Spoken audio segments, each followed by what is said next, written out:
From Don Revere to Bielsa, Billy Bremner to Ampadu,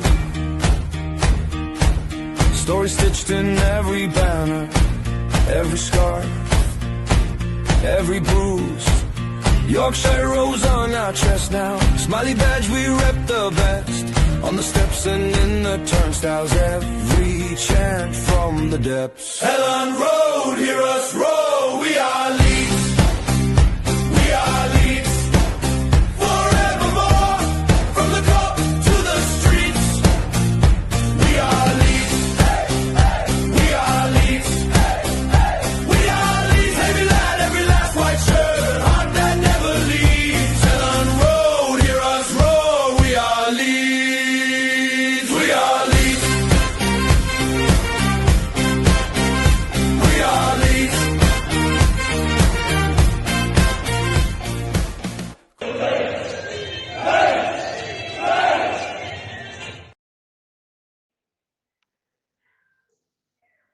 Everybody, and welcome back to Leeds Bros for your Wednesday night broadcast. Hope we're all keeping and doing well. We're one less tonight, no jam with us here this evening, but we are a pleasure to say we're joined by Stephen, who has a couple of notes wrote down for us this evening. Well prepared tonight, and of course we have the brother Dylan as well. So the run of the show tonight, we're going to look back over the Villa draw, because after the game, there was a section of the Leeds fan base felt a little bit like we were done now of 2 points. We could have got all three. We're going to look back at the hindsight of it.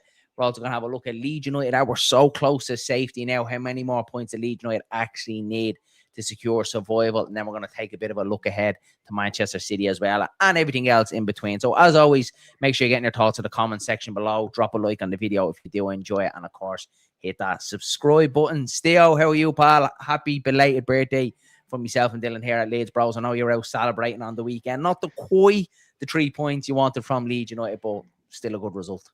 But it was plenty of points. No, listen, there's too many of them. But listen, that's a different story.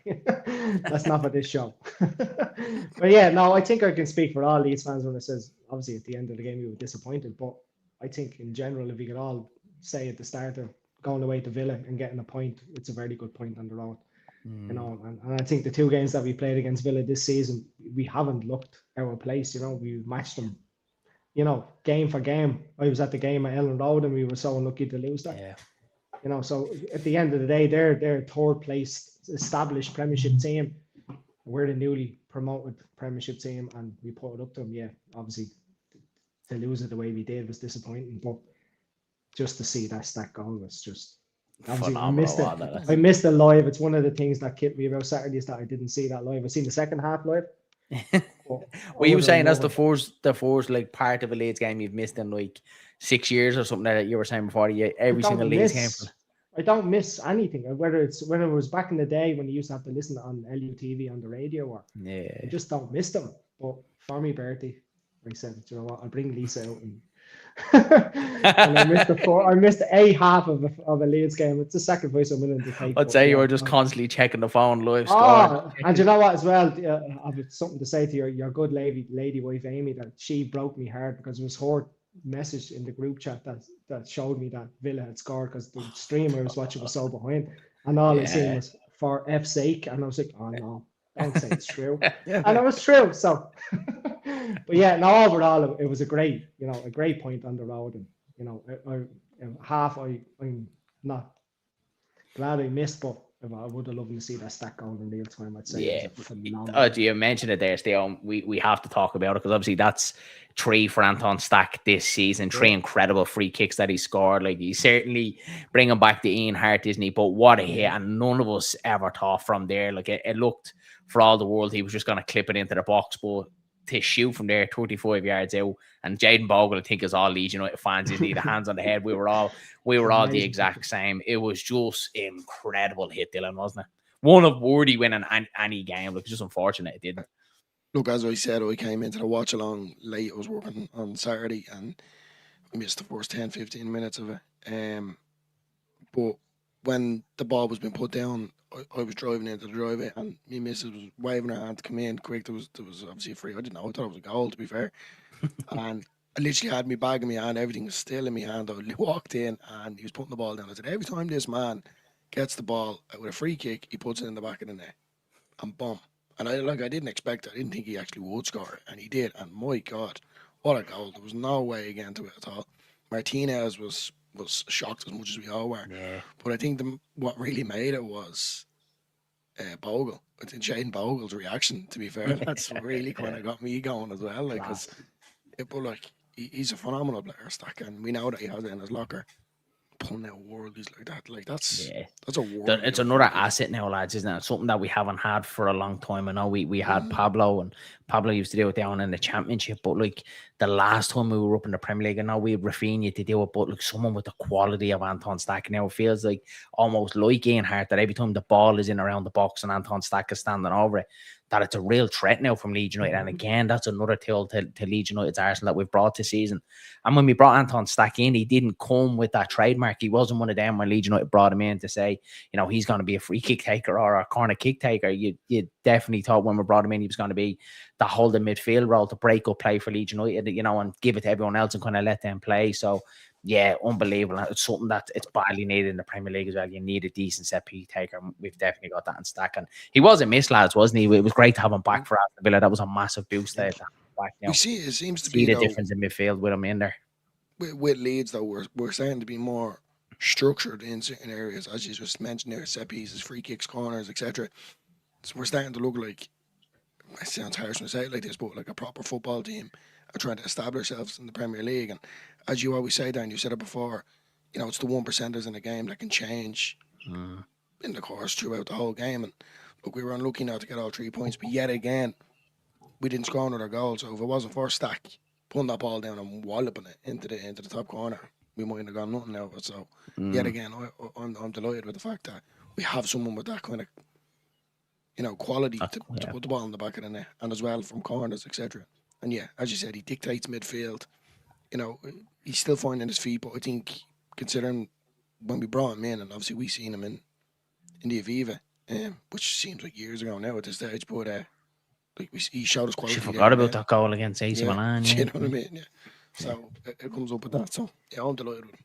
Yeah, and the lads dug in, lads. It was one of them games where, you know, we knew that we were going to be up against it. So when you got the lead in the game, and kind of the more the game went on, when the clock hit 85th minute, you're thinking, you know, we really have to dig in here. And after the game, myself and Dylan did the instant match steal, and there was a bit of disappointment out of the two of us, but I don't think in a way, you know, towards the players or towards the manager. It felt like the players deserved more out of the game because they put so much into it. Like Ampadu was unbelievable, Jaden Bogle again, Stack with his free kick. And it's more so you felt like coming away from the game is that the lads deserved the 3 points after the work that they put in the game, and to be so cruelly taken away from us from a goal like that, like off the knee of Tammy Abraham and into the back of the net, just over the head of Dominic Calvert-Lewin. There was just something so cruel about it straight after the game. Yeah, no, I find it very hard to criticize what happened there in that match. You know what I mean? It's like, Fark, yeah, I think he made the decisions when he made the decision to bring on the players. And like, if Metch's dive and header had to be in foot either side, that's 2-0 up. And we're all praising Fark for being an absolute genius for it. But like, every player that was on that pitch put in such a performance. Obviously, as I said, I didn't see the first half live. I seen the second half live, but I watched the whole game back, and it was just like, it was one of them performances that you walk away proud and go, we should have won that, we could have won that, but the fact we didn't, I'm not disappointed. I'm the grander scheme of it still, isn't it? It's and if you flip it, like I was thinking about today on the way home, obviously thinking about like what we're going to talk about tonight in the podcast and that, and like if you look, even go back to the Chelsea game, and like, and if you had said, like, we look at this, say as a bulk, like say the Forest game, we went into that thinking, right, after Forest, we've got Chelsea away, Villa away, and Manchester City at home. So it's important to get something against Forest, and we've done that. And then you knew you'd really tough back-to-back away games against Chelsea away and Villa away. But if you flip both of them keep the results as they are, but flip them on their head, like if we're 2-0 down away at Chelsea and Leeds, you know, grab 2 goals back, we come away from Stamford Bridge, absolutely, you know, delighted like what we did. But if you flip that Villa game the other way around, and, you know, Villa 1-0 up and we nick it like that right at the very end, it's a different sort of feeling coming away from Villa Park then, isn't it? You're delighted with that point. But really, lads, we're after drawing away from home against 4th and 3rd in the Premier League table. Like, it's nothing to be sneezed at after winning our home game against Nottingham Forest as well. And if you would have said that pre-Forest, beat Forest and draw away to Chelsea and Villa, regardless of the stats around it or the goals or what way the game went, you're absolutely snapping your hand off. It's a fantastic return, I think. 5 points, brilliant. Yeah, and we have to come and remember the realization we're the newly promoted side in this Premiership, playing against established Premiership teams, and people keep complaining about the lack of, I wouldn't say lack of quality. We don't have the quality that other teams have coming off the bench, and the reason why we're conceding all these late goals is that's just the Premiership. Yeah, they score goals in the last minute all the time. And we will get there. We will get to a point where we'll have the quality to bring off the bench to close out these games. And we're just not there at this moment.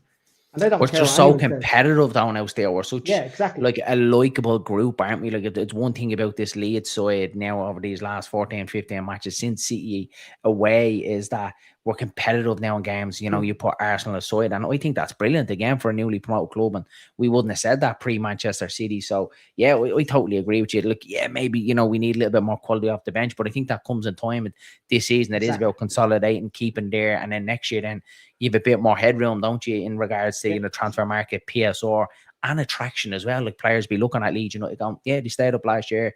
They're now on their road to establish Premier League club. We know what they're doing. They're building the stadium, everything all around that. So it comes even more of a pull from players that don't have an affiliation with Leeds United. And maybe like the players like Peugeot that we missed out on, Strand Larson, will look at it a little bit more and go, Jesus, no, I want to go to Leeds United now. There's always that they're newly promoted club kind of sort of feel around us this year.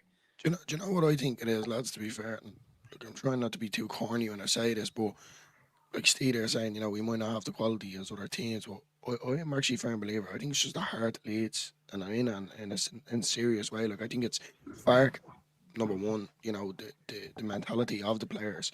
The personnel that Daniel Farr keeps showing on about, and just a good quality group of lads. We go back to real quick. Like Bielsa. I think we were all the same. We all loved all them players, and I think it's similar. It's not in the same category, but it's certainly similar to look at your team and go, I like that player and I like him. It could be just, a simple video that Leeds put out and we're all watching it, getting to know the players that little bit more.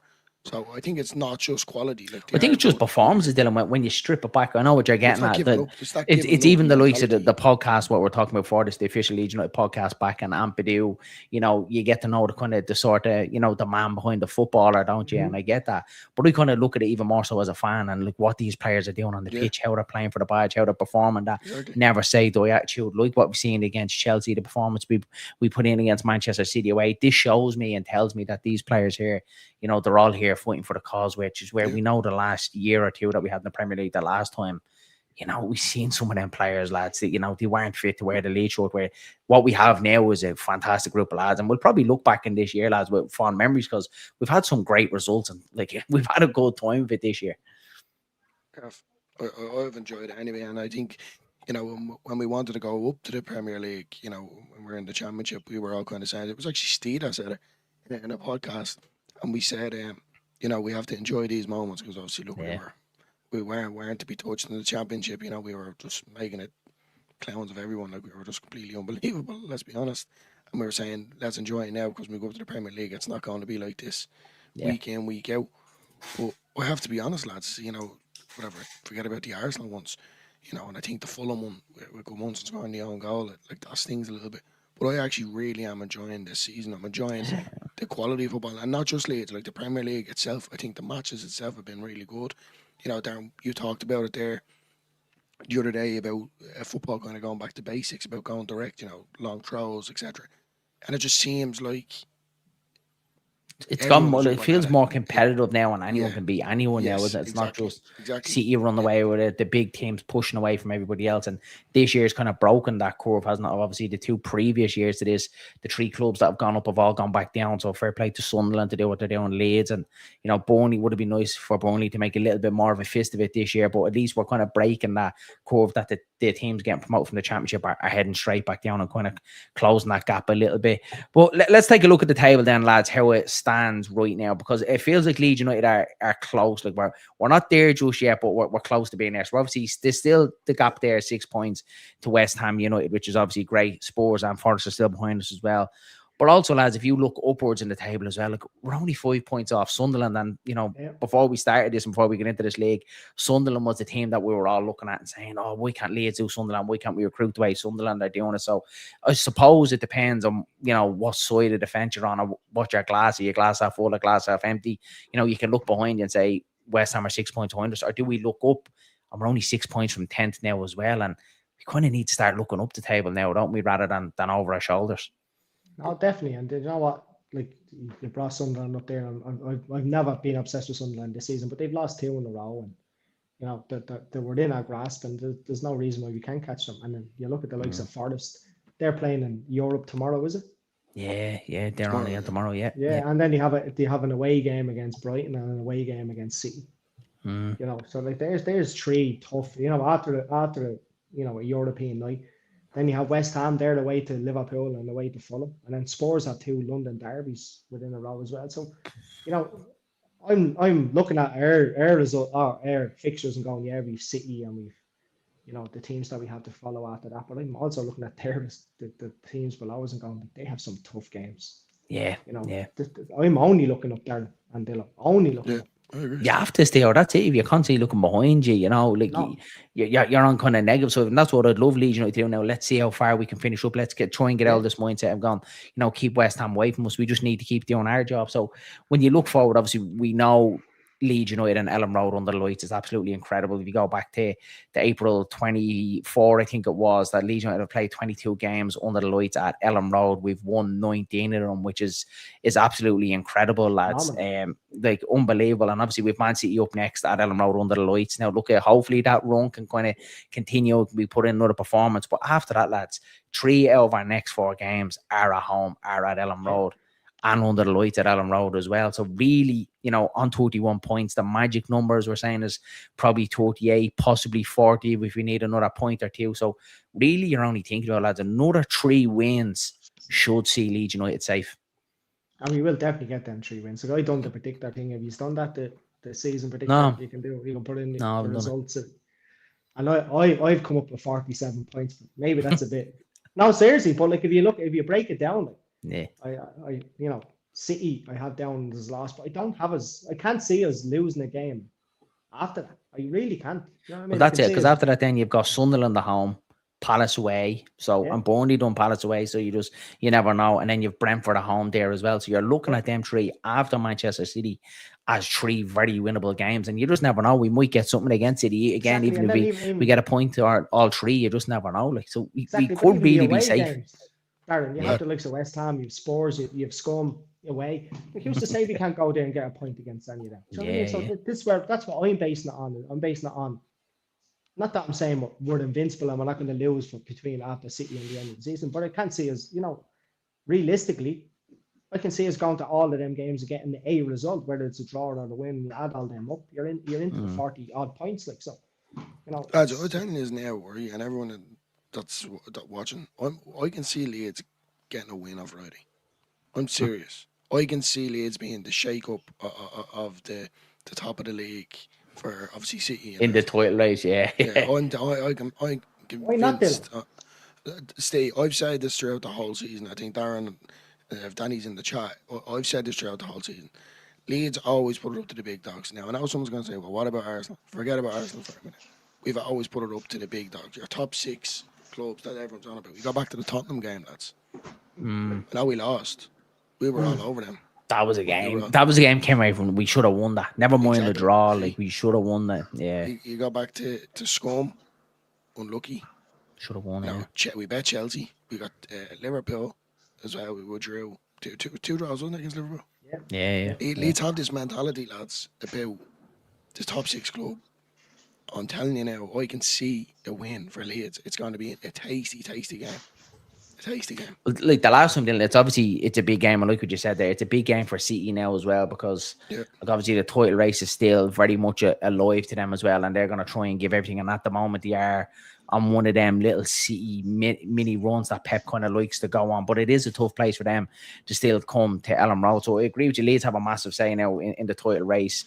You know, come 5:30 on Saturday. But when you look at the last time, lads, when we were going away to the Etihad, it's a very different feeling to this time we're playing Manchester City, because we kind of went into that game, things weren't good at Leeds United, on the back of 4 losses in a row inside the relegation zone. We all probably felt like it was going to be Daniel Farke's last game, because you're going into City thinking, we know what City usually do to newly promoted clubs, and if Leeds do go down there and get, 5, 6, 7 smash past them, Farke could be, gone by the time he even gets back on the bus on the way back to Leeds. And it was a totally different performance from what we seen at Battle and performance. Yeah, we still lost 3-2, but post that game, lads, talking about 14 games and only 2 losses in that time. Like, none of us ever would have seen that against Arsenal, and a very, very unlucky loss against Newcastle United. So it's been nothing short of incredible since the last time we played Manchester City. Yeah, and as you said, Darren, we were 45 minutes away from Spark being sacked. That's the reality of it. 45 minutes. And I can hold my hands up and say that I wanted him sacked. Yeah, we all did, yeah. Reasons leading up to that. But, football is so... it's a mad game. It's one of them sports. It's a ruthless game. Yeah, it is, and it has to be as well. Like, you look, you can't do what Forest are doing, and have sack 4 managers and get away with it. Get away with it, and hopefully you don't get away with it. Well, I don't know whether I want them to get away with it. It's that you think, lads, because I'm kind of like that as well. Like, I think West Ham are going to get over, because I think Nuno has them playing well, and they're getting some really good results now. And like what you said there, Theo, I don't think you get away with what Forest are doing, sacking 3 managers onto their 4th, and it's not even like their 4th manager is, a star and a manager with loads of aura that have came in to save them. It's Victor Pereira, who was at bottom of the table, Wolves, who was doing horrendous with them. So yeah, I think Forest are the one that I look at, and I think they might be the ones to go. But look, Spurs aren't there as well. Like, Spurs were bad against Arsenal as well. Like, they had it. Like, you look at Spurs going into that North London derby, they had everything in their favour, lads. If they win that, new manager bounce, push himself 7 points away from the relegation zone, stop Arsenal from kind of going for the league. And they just put in a horrendous performance in that as well. So Spurs are certainly not over either. Can I just say something though when it comes to Spurs? And I think it was TalkSport I was listening to, and a Spurs fan came on now, just real quick. But he was actually hoping that Spurs get relegated. He's hoping his club gets relegated. And I was bizarre. I was like, what's this fella on about? That's madness. He's basically saying the structure of the Premier League itself, and all this money that they supposedly have, etc. And they need a reset button. So basically what I'm trying to say is here, money can't obviously keep you in the Premier League if Spurs can't do it. Like, if the Spurs get relegated. So I'm looking at along the lines going, well, there's one of your top 6 clubs after being relegated, and now Leeds are back into it. So we should be kind of fighting up the table going next season if we stay in the Premier League. So I hope they go down, lads. So I have to be honest. It just shows you what they try to do. Obviously, the new stadium is unbelievable, lads. I don't think anyone can knock it. Like, it's state of the art, and that was obviously built to try and push them into European elite and push them on for European titles and stuff like that. And they very much got that with Ange. They got that wish, and then they sacked them. So it is one of them. It's kind of careful what you wish for, isn't it? That if you kind of push the boundary too much and kind of want to run before you can walk, you can definitely find yourself in a little bit of trouble. And we know that as Leeds fans as well, from all them years ago, it was back in the early 2000s. And you're not too big to go down. This thing, like, I've heard a lot of people say this year, Spurs are too big to go down. They're too big to go down. You're never too big. Like, we know that being Leeds fans. Look at the players we had, and how we went down. Newcastle went down a couple of years ago as well. They're a massive club, and Leicester only after winning the Premier League a couple of years ago, could easily go down to League One this season as well. So it's the only thing, obviously, the shining light for, as Leeds fans is like, now there's another team behind us as well. It's not just, West Ham, Forest and Leeds kind of pointing it out that we've kind of taken that point ahead now and, sucking them into it. But even Brighton ahead of us as well, lads. They're not completely out of the woodwork as well either. So it's fascinating. But again, you kind of want to concentrate on what Leeds need to do, don't you, lads? And I think 3 wins should really do it. And now the next, 4 games that we have, it's a real possibility that Leeds could get 3 wins on the board, and maybe could all be safe by Brentford and maybe quarter-final of an FA Cup as well still. Yeah, no, that's all I've said. All I wanted this season is I just want a season of, I know it's not realistic, is to go into it, say, the last 3 or 4 games just stress-free. Just to be able to... I mean, keep you here. Yeah, no, seriously. But like, even last season, I know we romped the championship, but it was still stressful because we wanted... There was always a what if. There was always... We wanted the title then. We went into the last 10 seconds of a game, we won the league. Like, I just want the season where we can... And I think we deserve that this season. I think the performances that we And that's the difference. The performances that we've put in and the run that we're on is phenomenal. But what's really annoying me is when I look at that league table and we're still there. You know, I just want us to be 2 or 3 places above that. Looking, you know, and have that comfort of going in and going, you know what, I'm going to sit down, relax, watch these last 2 or 3 games. And like, it can't go to West Ham. Like, just can't. Yeah. Like, that's pure Leeds all over. And that, Do you think now Fark will be drilling that in now, Theo, is that 100%. like, don't rest on your laurels now. Like, yeah, that we have a little bit of a gap there, but really, lads, it's 6 points, so it's 2 games when you put it like that, and things can change so quickly in football. So it is about now, like that was what Fark says, mentality monsters, keep the head on it, get the job done, and then after that, you can kind of relax, and then it's, you know, let's see how far we can finish up the Premier League table. So I'm with you as well, Theo, try and get a home and hose as soon as we possibly can, because we certainly don't want to go down to that last day away to West Ham. Not a chance. That's where, you know, it's the most Leeds thing to happen to us. Like I wouldn't. What do you say? Like I'd expect it to happen. Is what I'm trying to say. But yet again, as you said, with Fark, with the mentality that he's drilling into the lads, you know, I think we'd be alright. Steve said this a good while ago, a couple of months ago, and I didn't believe him. I put my hands up, Steve. But you kind of rev me up in the sense of, you know, you put your arm around me and tell me that everything's going to be okay. And I'm starting to believe that. I really am. I think that the lads itself, the new quality of players, you know, there's still a lot to go. You know, let's be honest, lads. Like even Dan James, you know, he hasn't been like fit and firing. You know, he still has to kind of come into this team as well. Like, and we all know the quality that he has. So I think we have enough to get us over the line. And then, as Darren said, next season, hopefully, we reinvest and get a bit more quality on for it. But yet again, I think we're going to be alright. I think we're going to smash City as well at 5 on Saturday. I hope so as well. This is one thing as well. Chris has to say as well, can we start playing 90 minutes? And that's probably the big thing, and probably, you know, the only kind of criticism you can throw at this Leeds side on Fark is that we are probably conceding too late on, lads, aren't we, in games? And maybe it does come down to a little bit to mentality. But on Saturday against Villa, lads, it was more so, like, I seen every one of them players giving absolutely everything. I seen Ilya Gruev absolutely out on his feet, you know, taking a yellow card for the team, trying to take Rodgers down. Ampadu was out on his feet. You could see lads, Joe Rodon, they gave everything, and it certainly wasn't for the want to try. And so it's like, can we try and last it the 90 minutes? But it's not like, you know, we're taking our foot off the gas and we're not trying. We're giving it everything, lads, at every single game. So it's just a horrible stat. But there's always going to be something, lads, isn't there? Like, even, you know, Arsenal at the top of the league are going to look at a stat going off. We could just change that. You know, we'd be 9 points better off if City said we didn't, you know, have so many draws. We could be level with Arsenal. There's always going to be something that every team has that you're going to say, right, that's their Achilles heel. But like, we're still doing well, lads. I'm delighted with the season and how it's gone. And I never envisioned it would go this way. Like, going into City, the last game at the Etihad, you know, and if you had to turn around now and said, you know, you'd be going into that Manchester City game 6 points above the relegation zone, only 2 losses in the last 14 games, I would have said you're absolutely crazy. So it's you have to be positive, lads. I think anyway. I think it's been a great season so far. I think when we came into the Premier League, though, as well, you know, the big teams that we're always on about. Like, let's be honest, lads. Before we even signed DCL or met you, like we'd Pirro, and we all said, "Will he make it in the Premier League?" And look, it's not looking likely at the minute. He's not getting any game time at all. But I mean, you have to kind of give Daniel Farke and the board and the players, you know, a pat on the back here, lads, because they've done a tremendous job. Let's be honest, and it's not over yet. I get that. But now, Richard, I don't want to talk about Swansea.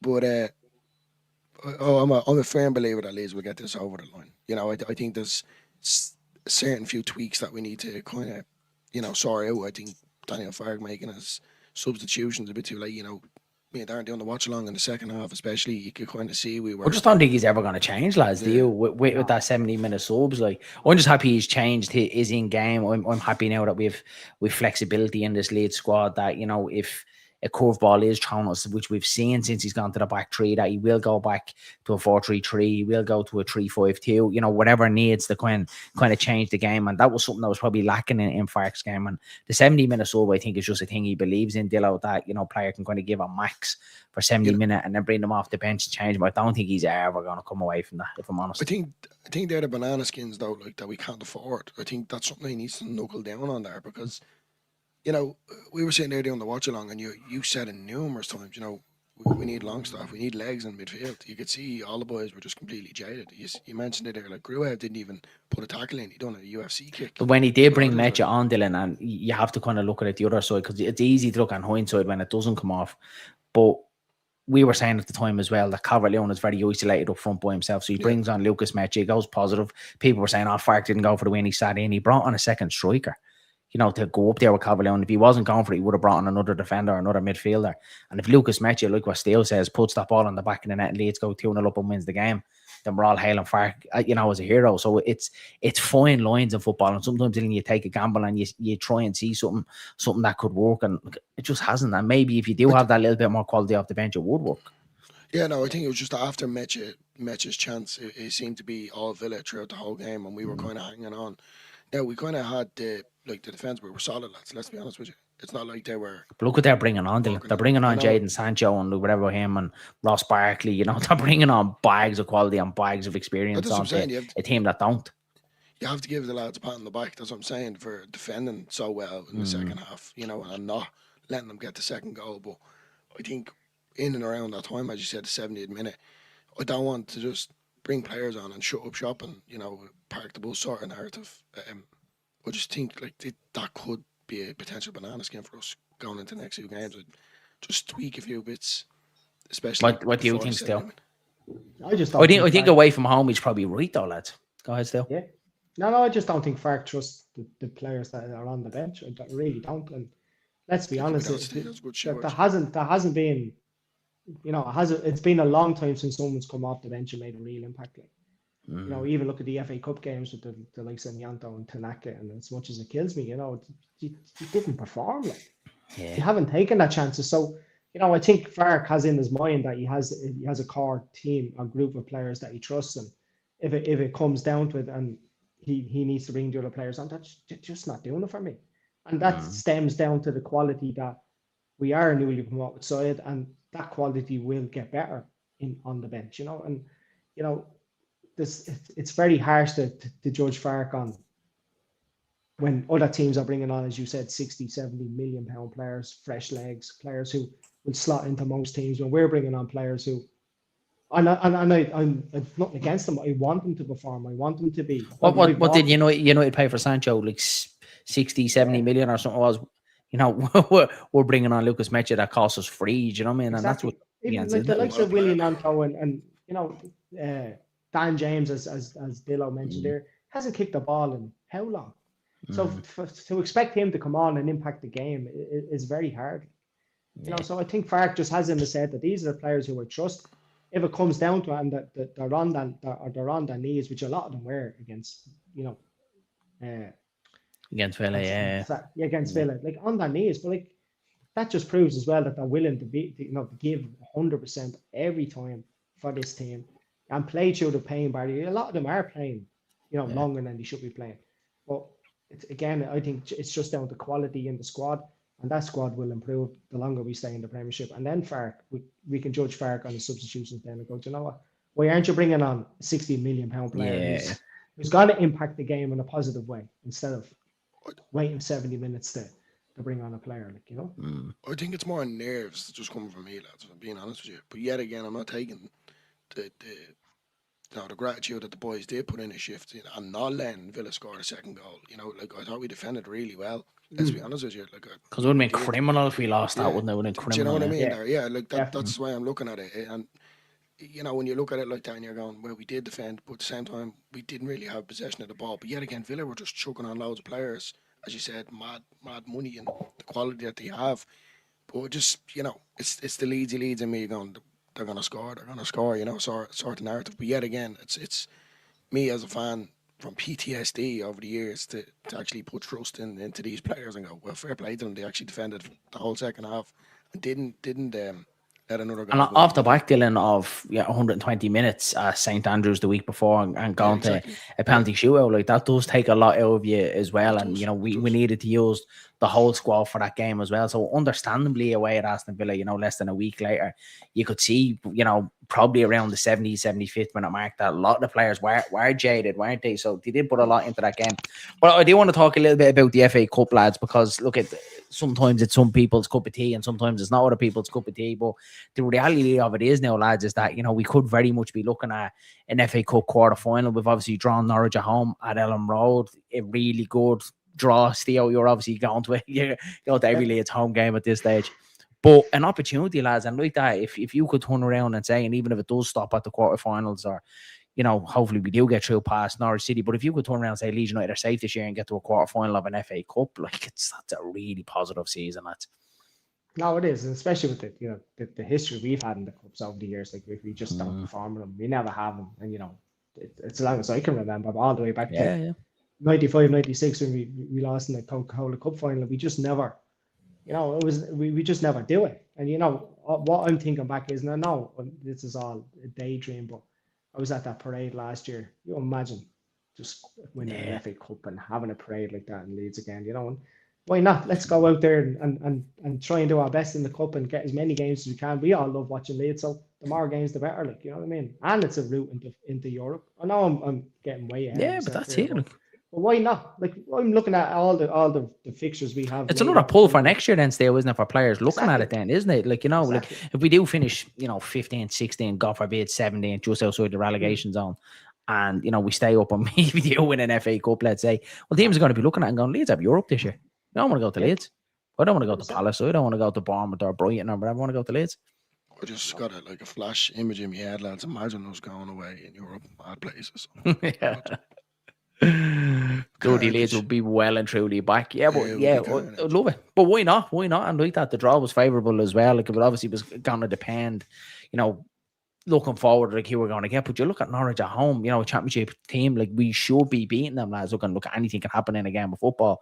But like that thing, you're through to a quarter final and then you're just one game away from Wembley. So it's brilliant. I think it's great. It's great to see that Fark does, prioritise and does want to do well in FA Cup, because for many years, and even when you go back to Bielsa, it always felt like a little bit kind of like, meh, it's only the cup, which I think takes the fun out. I know some people are on the side of it that they don't really care about cups, but I'm probably a little bit like you, Steve. I'm a little bit kind of like a romantic about the FA Cup. I grew up hearing so many stories about the FA Cup with my dad and the Leeds team in '72, and even Eddie Gray was on the Tippy Tappy Football podcast with Sam Allardyce, and he spoke about his fondness of the FA Cup. I just love it. Like, and why wouldn't you want your team to win a trophy? That's what it's about. That's why we support them, and memories, isn't it? Should we all look back at lifting a championship trophy? Why not lift an FA Cup trophy? I think, like, when you go back to certain times, Bielsa maybe, or even the first time Daniel Farr tried to get us out of the championship, fair enough in them sort of situations when we weren't, we were just wanted to get out of the championship. We were kind of saying, let's not focus on the cup. I kind of understood it to a certain degree. Yeah. But now we're here. We're in the Premier League, so why not give it a go? That kind of way. For as long as I've been a Leeds fan, like, the highlights for me, lads, was probably Beckford scoring the goal at Old Trafford. In the tour round. So for me, you know what I mean? So for me, looking at it as I wouldn't say I'm young now, but you know what I mean? I wouldn't be as, remember, fondly. Say it's old as Stephen. Basically turn around and go, well, it's actually nice to see Leeds kind of competing at this level and making, headlines, or people are looking over the shoulder and going, look at Leeds, like, and I think that's, for me, good. Like, I've never had that before. Like, on my mates or whatever, going, look at Leeds now in the quarter final of the FA Cup. Yeah, where are you, lads? He's a shite. So there's an Arsenal fan there I'm working. He's like obviously organising the going over Dave Man City in the League Cup, and he's organised trying to get tickets to go over and flights and accommodation and all that as well. And I'd love that. I'd love that. I'd love that buzz of it. We're going to a final, a one-off game like that. Like, anything can happen. And look what you said, Steve. We haven't had this. We don't know this. I think as Leeds fans for so long, we just banished the cup because we're like, we don't care about the cup. Like, we're never going to do well. We always get knocked out. Like, teams below us and all as well. But like, why not dream? Like, why not try and like go all the way and try and win it? But I do agree what Dillo was saying there. Like, when we were down in the championship, obviously we needed to prioritise getting out of the championship. And with a 46 game season and the League Cup thrown on top of that as well, like, it was a lot. It was an awful lot to try and do anything in cup, so you could understand why. And even this year, if we were kind of down there and only a point or two above the relegation zone, I'd probably be saying, look, maybe just leave it this year and try and concentrate in the league. But having that 6 point gap and that little bit of a cushion, we're at we have that little bit of cushion there where we can go for it and we can, put out a decent enough side as well. Like the side we did put out against Birmingham lads should have been enough to beat them in 90 minutes, and it wasn't. But it just shows what cup games and what can happen. Yeah, that's the cup fight there. That's like you're not guaranteed to win it either. But I do think we will beat Norwich at home, and that's the difference. We're at home. You go away to the likes of Birmingham and the crowd is raucous, and the big team is coming to town, and we experienced it so much. We experienced it for the whole time we were in the Championship and League One. We were always the big dog coming to the small. They'd never sell out their stadium until we got there, and the fans wouldn't be singing as loud as they would till we got there. But now we're the Premiership side, and the Championship teams have to come to us. As in Norwich, and I've no doubt we will beat them. And why not? Why not just keep dreaming that we can progress and beat teams on a one-off game? Of course we can. We've proved this already this season.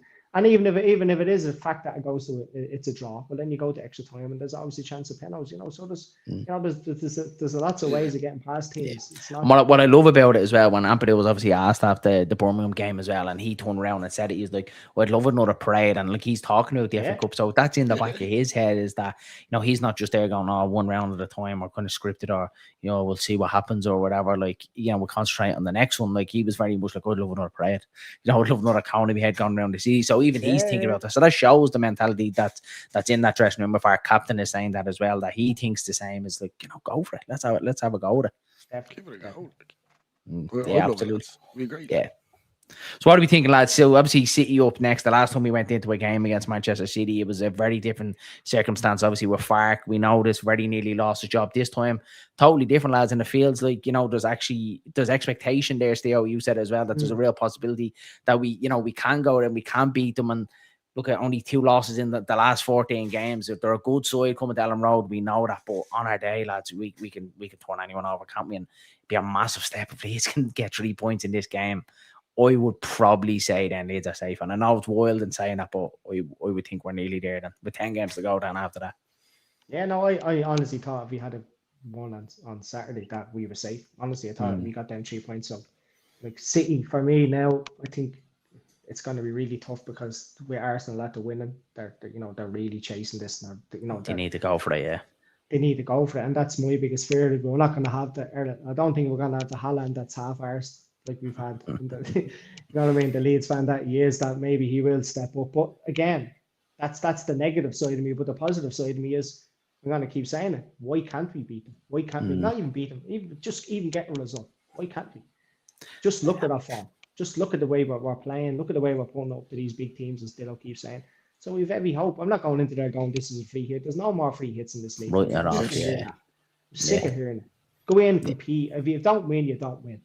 Simple as, you know what I mean? But just go out there and play the way we play. That's a totally different shift in mentality, Dylan, isn't it? Because, pre-Manchester City, the last time when we were, playing against the likes of Burnley and, Brighton, we were looking at their games, probably fearful going into them games because they were run, we were on, how badly we were performing, like every team that we played against, even when we went away to Wolves, we were all nervous with that, and when we weren't sure if we were going to win that game.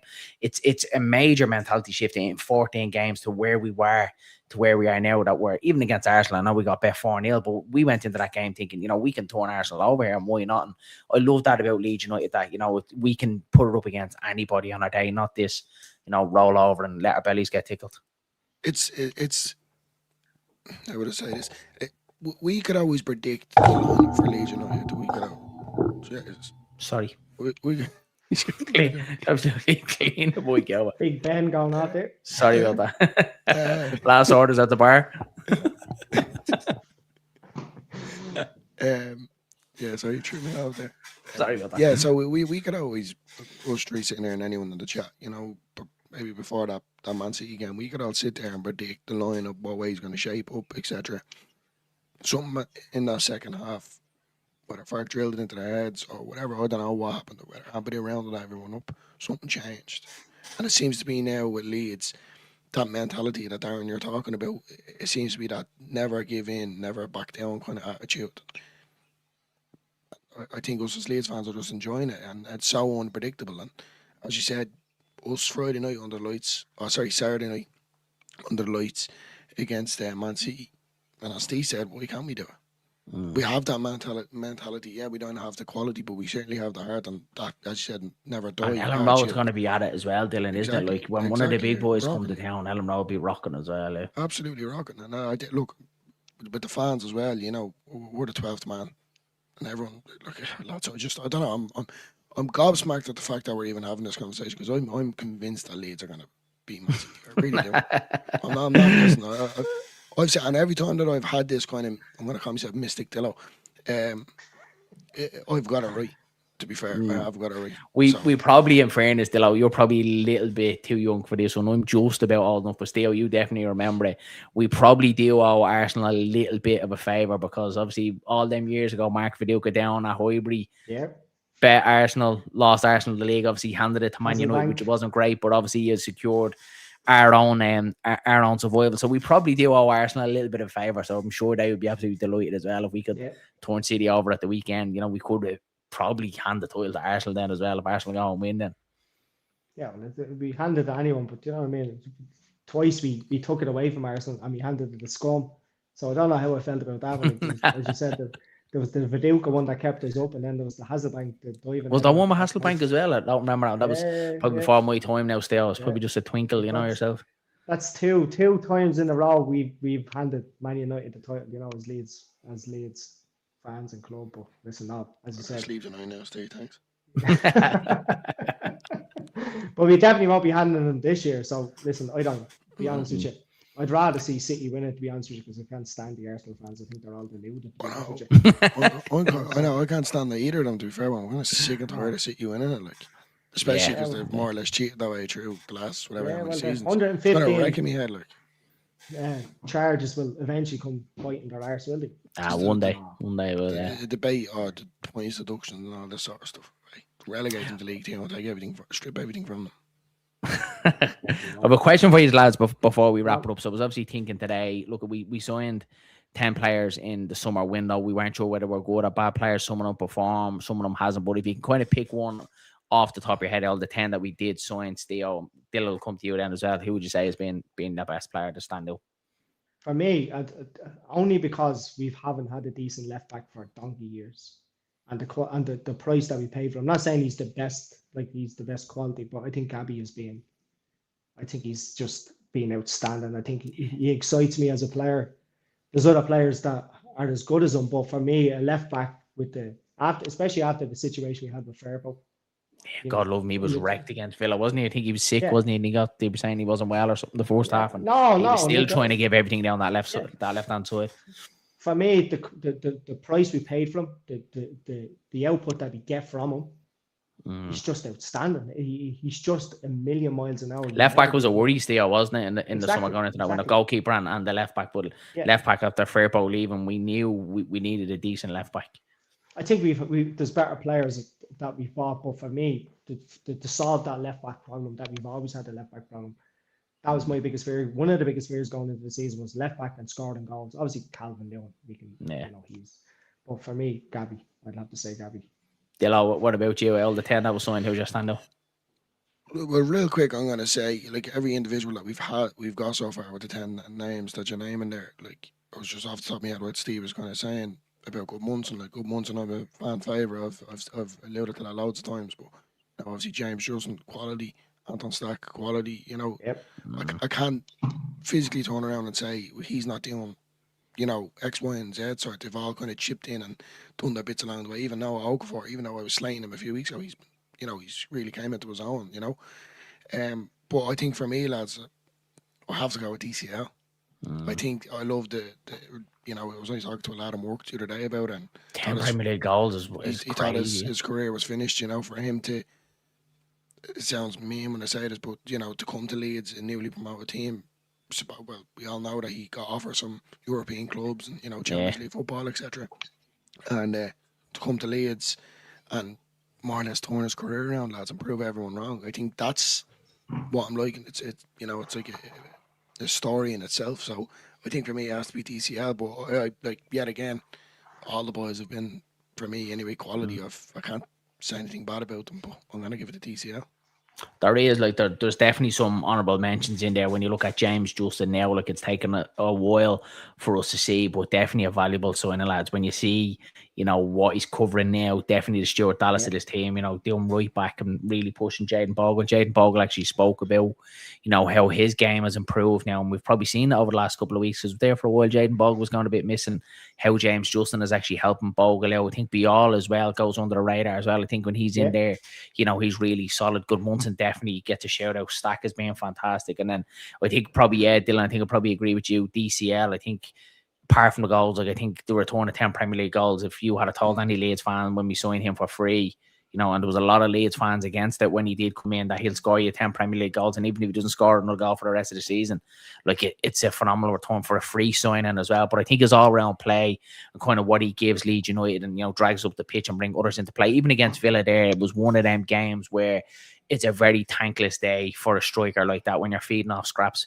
But he was still working everything, even right up to the 90th minute. He was still chasing across the line, and he always seems to get something on it, any sort of flick on. He never makes it easy for the defender, even if it's a 70-30. He'll always try and get his body in the way, and I just love that. I love that about a striker. So probably DCL is up there, and probably Stack isn't too far behind. I think he's probably the one with the real quality. And then, what did he only cost us? 18 million or something as well, as pittance for a player like him as well, which is quality. There's a few there you look at. Obviously Perry is probably underperformed, but you're never really gonna get 10 out of 10 like Bornell as well. I think he's a solid enough backup. He was always going to be a backup, Dylan, wasn't he? He was always going to be. But I thought he done well against Birmingham. I know he wasn't, he made a few mistakes, but I actually thought he was all right, to be fair. I know, whoever it was, I can't remember what station it was on, and they were mentioning him, more or less giving him player of the match. Didn't agree with it, but I think he got it. I think he got player of the match. I think he did get it, but I don't agree with it, but I could see why he got it, if that makes sense. The blocks and all that, yeah. Buonanotte has been a bit disappointing though, lads, hasn't he? Like in a January window, like so far, like he was one that probably looked at thinking that's going to be a great sign and give us that extra little bit of quality that we need in there. For whatever reason, still, it's not working out at the minute, isn't he? Like, we haven't seen much of him, but whatever Fark has seen on the training pitch, he's clearly not doing enough to get into this side. No, he actually looked like he'd never kicked the ball. No, seriously, that's how bad he was. Yeah, you're right, yeah. So, maybe he will come good. Maybe you'll get 2 or 3 games out of him at the end of the season, and you might get something. You might get a goal or an assist. Another winner to keep us up. Like something. But there's a player in there. There has to be a player. You're not becoming Argentine international. Play for Brighton and Chelsea if you're not. Yeah. So there's something there. In fact, went for them twice, went for them once, and came back for them again. So maybe it's just a case of let's get him in the squad. Let's get him up to speed, and if you can get a couple of good games out of him, but then that's a contribution towards. And thankfully, we actually don't need him now. Yeah, we don't. Fair point. The run of Brennan Aronson is going on, Steve. That's the. But it just shows as well as the January window. We're so hung up on the January window as fans, aren't we? Then we need to do something. And it doesn't always come off because it's a very tight window because you're getting players that haven't played football and not wanted at the club, players that haven't played that are unfit, or players that you're just going to pay well over the top for. Exactly what Palace has done with Strand Larson as well. So it is a tough window, isn't it? As much as we were all kind of giving out after a close, but it just shows the proof is there in the pudding that. Even if you do sign someone, there's no guarantee it's going to come off. I'm not sure it was. Sure, when we signed, if you go back on my videos, I was saying he'll be straight in this lead. So 2 or 3 weeks time, and he'll be starting in that number 10 and pulling strings to Calvert-Lewin. Like, we don't even see him now. Like, no, that just proves how good we're doing. That's proof of how well we're doing as a team and as a squad, and and the fact that we don't need him. So, if you don't need him, so what? You know what I mean? I don't care if he doesn't kick a ball for Leeds as long as we stay up on the I don't. And we perform on the pitch. Do you know what? If he gets 1 assist this year when he places the traffic cone over Ethan Ampadu's head at the FA Cup parade after we win the trophy, then we'll give him an assist for that. That would be an assist worth, wouldn't it? The best assist you'll ever see in your life. Do you know what I've only realised here, lads, as Theo was talking there, we're all wearing the kits from last year. Theo with the home, me with the away, and Dylan with the tour kit. It's where we planned it, wouldn't you? That's mad, isn't it? I didn't even notice that. That's mad. We did just there. Just shows what way my mind goes off. Well, lads, look, we leave it there. Thanks very much to everybody that joined in this evening for the Wednesday night broadcast. Theo, anything to say before we wrap it up and say goodnight to all these wonderful people? No, again, I'm going to keep saying it every time I wrap it up. I'm absolutely delighted with this season. It's like, I don't know what expectations I had coming into it. Obviously, didn't want to get relegated. Who Just does? survival, wasn't it? Yeah, Survival. exactly. And we're more than surviving. It's just the one thing that's really thriving. griping on me. Yeah, is looking at that league and seeing where we're in. Because you know what? We don't deserve to be where we deserve to be based on performances. I know football's all down to luck and what ifs and if you only had of or whatever. But just watching it with my own eyes and going, you know what? We're not in a relegation battle. Even Top though 10 Premier League. we are. No, seriously, if you look at the performances and the stats and everything that goes along. Where do you think we will finish there? Where do you think we'll end up on that final day was the close down at I West honestly Ham? think around 14, 13. I have that in my head. I Seriously, said 14, 14. I'm saying I 14. can see us finishing on 45 to 47 points. I'd love And that. that might come back to bite me in the arse, but that's where, based on what I see with my own eyes and the stats that are in front of me and the way how well we're playing, the teams that we're playing, I can't see us losing many games. I can only see us winning and drawing. We only need to win, as you said. If we win another three, we're Three, safe. I think, yeah. And anything after that, just get. And looking at the fixtures for the other teams, you're going, they're not going to catch up. They're not going to have the points to catch up to take the points that we have away from us. So it's all positive. I'm so positive after this. He's here to hear first. So we're finishing 14th and we're winning the FA Cup, lads. Why not? Why not? We'll clip that. We're going to clip that the last day. He's going to assist Ampadu. Yeah. Is the FA Cup before the last day of the season at West Ham? I think it is, isn't it? Yeah. I think it's the weekend before. I think it's the weekend before. Is it? 90% sure it is. Yeah. So we go to the FA Cup final, then we go to the West Ham game. Imagine Just stay in London, yeah. Stay in London London. on the pitch, yeah. I mean, take out a new mortgage because you'll have to. You'll need at this stage the rate you go over to Leeds anyway. I'm talking about that. No, it's grand. But just my missus texts me and just goes, no, not happening. Right, lads, we will wrap it up there again. Thanks very much to everybody that did pop in. Don't forget to drop a like on the video and, of course, hit that subscribe button. So mind yourselves, mind each other. Catch you in the next one.